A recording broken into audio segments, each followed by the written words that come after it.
Ngayong panahon talaga nito, especially ngayong tag-init, ay napakasarap i-merienda yung ganitong klaseng kakanin na ube and cheesy palitaw. Tara, simulan na natin at napakasarap syempre itong i-partner sa kape. Meron ako ditong sesame seed, 3 pakete yung ating ginamit dito at i-toast lang natin ito. Halo-haluin para ito ay pantay-pantay pagkakaluto at kapag ka nag-light yellowish na yung kulay nito, ay ipatay na natin yung ating apoy. Huwag itong hahawakan kasi ito ay napakainit. At gamamit nga pala ako dito ng cheddar cheese na quick melt. Mas madali tayo maghihiwa dito kung ilalagay mo muna natin ito sa freezer para again mas madali itong hiwain. At syempre, palitaw yung ating gagawin dito. Kaya gamamit ako dito ng 2 cups ng glutinous rice flour o yung malagkit na bigas na harina. Lagyan lang natin ito ng ating konting asin at paunti-unti dapat natin dito ilagay yung tubig. Para sa ating flavorings, gamamit lang ako dito ng ube essence. Pwede tayo gamamit dito ng buko pandan. Again guys, kailangan ito konti-konti lang yung ating tubig at dito mapapansin nyo na medyo malabsa pa yung ating dough. Kaya naman nagdagdag pa ako ng konti. At para naman ma-distinguish natin kung okay na yung ating dough kapag ito ay nilalapot natin yung ating daliri na walang guantes at kapag hindi na ito dumidikit sa ating daliri, ay okay na yun.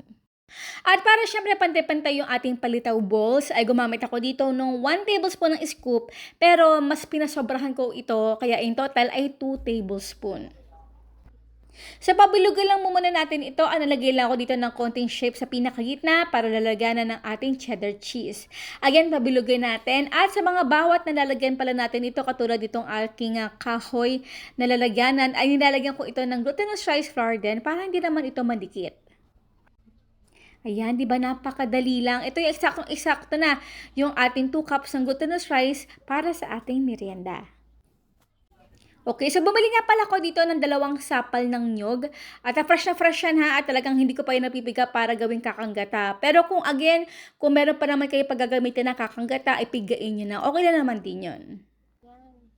Sa pagluto pala nito, syempre, ay pakuluan mo muna natin yung ating tubig at ilagay na natin dito yung ating palitaw balls. So, halu-haluin lang natin ng konti para hindi ito manikit sa pinaka-bottom ng ating pan at kailangan lang ito na lumutang. At kapag lumulutang na, ilutuin ulit ito ng panibago pang mga 3 minutes para naman talagang lutong-luto yung ating palitaw balls.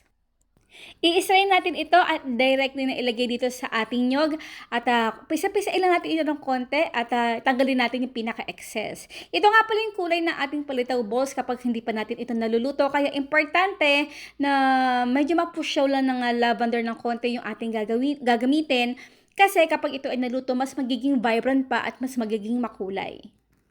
Pinaghalo ko na nga pala dito yung ating toasted na sesame seed at ng ating asukal.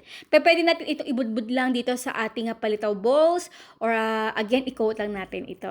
O, diba? Napakadali lang. And now is done our ube cheesy palitaw balls. Aba, syempre ito hindi mawawala ang tanong ni Mami Shirley. Ano yung pinalaman natin dito sa ating napakasarap na kakanin? Syempre, ang inyong sagot sa comment box section. Nga pala guys, ano pa kaya pwedeng natin gawin dito sa Ang Sarap Grabe na kakanin na gustong-gusto nyong makita dito sa Ang Sarap Grabe? Pakicomment naman sa comment box section. Ako lang din ba kahit napakainit na panahon ngayon, ewan ko, ginaganahan ako kumain ng mga kakaninang katulad nito, especially kapag umiinom din tayo ng mainit na kape. Yung black coffee lang ha, yung wala siyang talagang gatas. Naku guys, napakasarap talaga nitong i-partner. At kapag kinaagat, mas masarap palalo ito kapag dinidip sa sesame at sugar. So ayun po guys, maraming po salamat sa inyo lahat ng ating outro. Kiss it, be healthy, and be happy. Bye!